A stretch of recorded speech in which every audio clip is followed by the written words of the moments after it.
Lifetime lineup, how to play. There are 3 different ways to play. Game 1, remember when.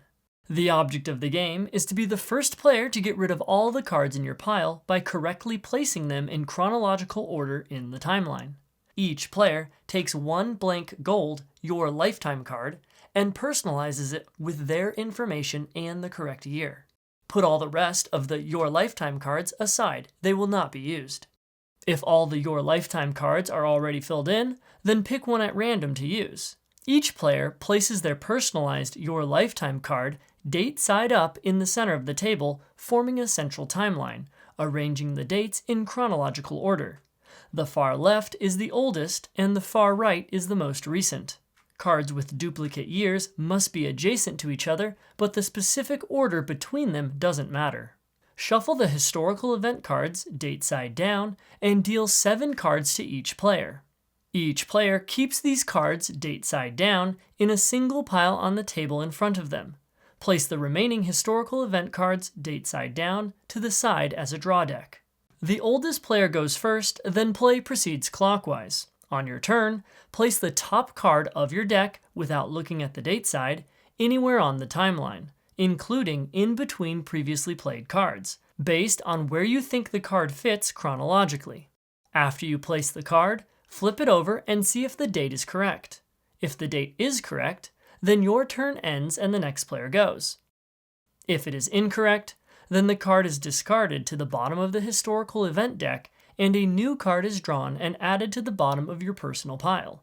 Then your turn ends and the next player goes. Continue playing until one player has successfully played all their cards. Then that player is the winner. Game 2. It's about time. The object of the game is to win the most rounds by correctly placing cards in their chronological order. Put the your lifetime cards to the side. They will not be used in this game.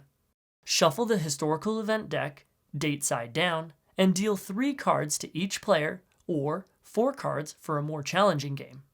Players may not look at the date side of their cards. Players simultaneously rearrange their cards in chronological order from left to right.